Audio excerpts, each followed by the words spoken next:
नमस्कार दोस्तों, आप सभी का स्वागत है आज के मुख्य समाचार के इस वीडियो में। जी हाँ दोस्तों, मोदी सरकार की तरफ से बड़ी और महत्वपूर्ण खबर अपडेट निकल कर आ रही है, जिसकी सटीक जानकारी हम आपको आगे इस वीडियो में देंगे। बस आप इस वीडियो के साथ अंत तक बने रहें। लेकिन उससे पहले आपसे एक छोटी सी रिक्वेस्ट है।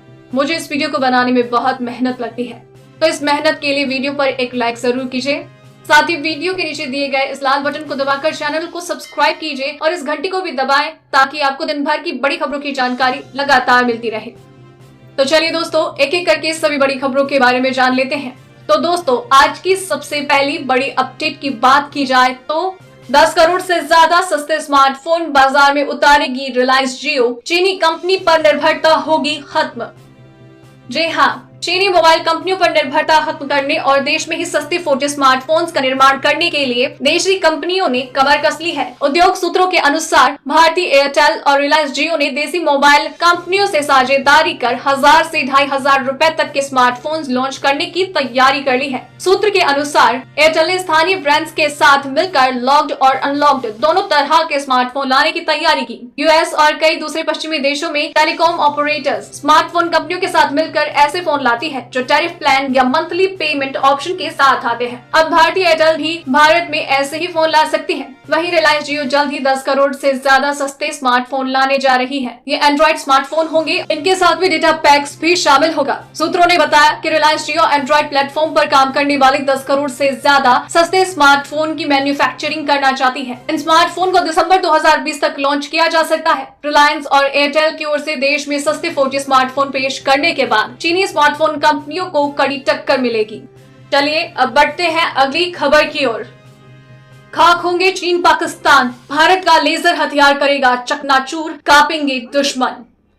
जी हाँ, भारत जल्द ही ऐसे हथियार बनाने की प्लानिंग कर रहा है जो देश विदेश में हलचल मचा देंगे। भारत के लिए अत्याधुनिक हथियार बनाने वाली defence research and development organisation यानी DRDO लेजर से हमला करने वाले हथियार बना रहा है। इन लेजर हथियारों को डायरेक्ट एनर्जी वेपन कहते हैं। इन हथियारों की क्षमता 100 किलोवाट पावर की होगी। ये हथियार देश पर दुश्मन की तरफ से आने वाली किसी भी छोटी मिसाइल या फाइटर जेट या ड्रोन को आसमान में नष्ट कर देंगे। ऐसे में इस प्रोजेक्ट को काली बीम नाम दिया गया है। लेजर हथियारों की खासियत ये है कि इससे दुश्मन का बचना बेहद मुश्किल है। ये एकदम सटीक निशाना लगाते हैं। अन्य हथियारों की तुलना में इनकी ऑपरेशनल कॉस्ट कम होती है। एक के साथ हमला करने वाले कई टारगेट्स को अकेले एक लेजर हथियार संभाल सकता है। सबसे अहम बात तो ये है कि इसे कई बार उपयोग किया जा सकता है। इसके साथ ही DRDO ऐसे हथियार भी बनाने जा रहा है जो माइक्रोवेव किरणें छोड़कर दुश्मन के इलेक्ट्रॉनिक, रेडियो सिस्टम, संचार सिस्टम आदि को नष्ट कर देंगे। संचार की कमी और कमांड न दे पाने की स्थिति में दुश्मन बहुत कमजोर हो जाता है, जिसके चलते उस पर हमला करना पहले की अपेक्षा काफी आसान हो जाता है।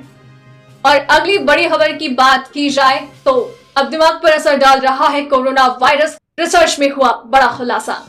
जी हाँ, कोरोना वायरस आपकी इम्यूनिटी और स्वास्थ्य पर हमला करने के साथ ही आपके दिमाग पर भी धावा बोल सकता है। कोरोना मरीजों में सिर दर्द, भ्रम में रहना और अचानक से बेहोश होना कोरोना के सीधे हमले की ओर इशारा करता है। हालांकि ये अभी शोध की प्रारंभिक स्थिति में पता चला है, लेकिन पहले से भी इस तरह की बातें उठती रही हैं। शोधकर्ताओं ने पाया है कि लैब में विकसित किए ब्रेन में कोरोना वायरस न्यूरॉन्स को संक्रमित करने में सक्षम है। यानी कोरोना वायरस न्यूरॉन्स और दिमाग पर असर जरूर डालता है। संक्रमित सेल्स अपने आसपास के सेल्स के ऑक्सीजन को रोककर उन्हें मारने में सफल साबित हुए। हालांकि अभी ये शोध अपने प्रारंभिक चरण में है, लेकिन वैज्ञानिक लगातार इस पर अध्ययन कर रहे हैं। और अगली बड़ी खबर की बात की जाए तो लद्दाख के बाद अब चीन ने अरुणाचल के पास बढ़ाई हलचल, भारतीय सेना हाई अलर्ट पर। जी हाँ, लद्दाख के रेजांगला में घुसपैठ की कोशिश में भारतीय जवानों द्वारा खदेड़े जाने के बाद अब चीन अरुणाचल प्रदेश की सीमा पर नजरें गड़ा रहा है। चीन अब अरुणाचल प्रदेश में वास्तविक नियंत्रण रेखा यानी LAC पर अपने सैनिकों के लिए ठिकाने बना रहा है। भारतीय सेना ने चीनी सीमा में पीपुल्स लिबरेशन आर्मी के मूवमेंट को नोटिस किया। रिपोर्ट के अनुसार अरुणाचल प्रदेश के चीनी क्षेत्र में चीनी गतिविधियां देखी गई। ये इलाके भारतीय सीमा से मात्र 20 किलोमीटर की दूरी पर है। आशंका है कि चीनी सेना भारतीय क्षेत्र में घुसपैठ की फिराक में है। चीन किसी शांत और बिना आबादी वाली जगह को अपने कब्जे में लेने की कोशिश कर रहा है। चीनी सैनिकों की ओर से घुसपैठ की आशंका को देखते हुए भारतीय सेना अलर्ट पर है और यहाँ सैनिकों की तैनाती भी बढ़ा दी गई है। और अब अगली खबर की बात की जाए तो चीनी ऐप्स पर प्रतिबंध के बाद अब चीनी मोबाइल पर भी बैन लगाने की तैयारी में है मोदी सरकार।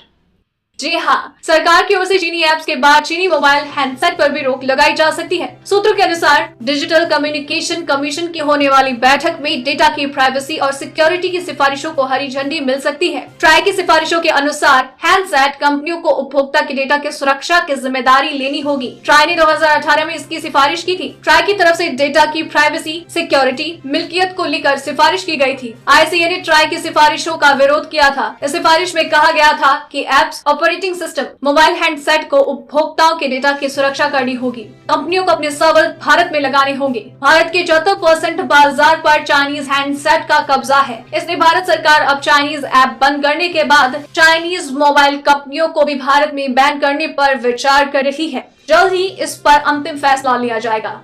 और अगली बड़ी खबर की बात की जाए तो चीन हुआ अकेला, अब मांग रहा इन देशों से मदद। जिनपिंग ने खुद किए सबको फोन।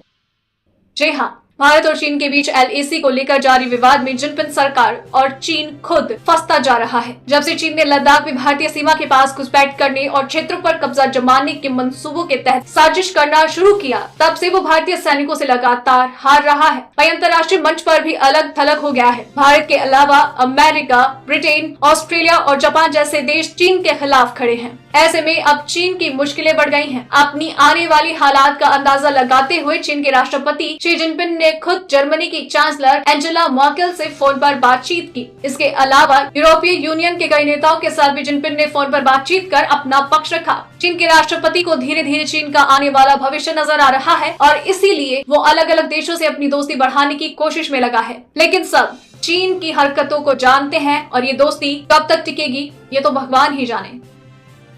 और अगली खबर की बात की जाए तो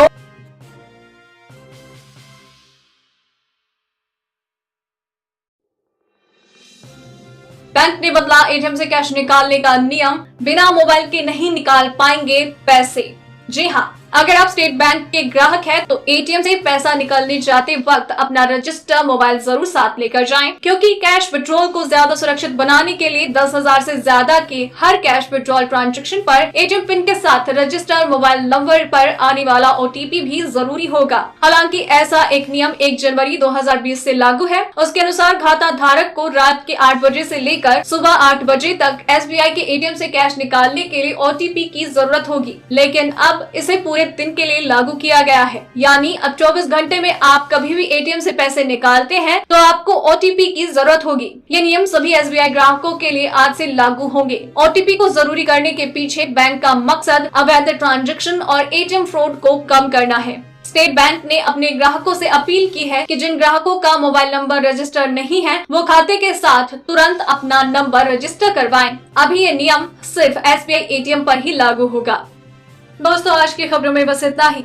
इसी तरह हर रोज काम की खबरें जानने के लिए आप हमेशा हमारे साथ जुड़े रहें। हमारे साथ जुड़ने के लिए वीडियो के नीचे नजर आ रहे इस लाल बटन को दबाएं और साथ ही इस घंटी को भी दबाएं ताकि आपको हर खबर की सटीक जानकारी मिल सके। जय हिंद।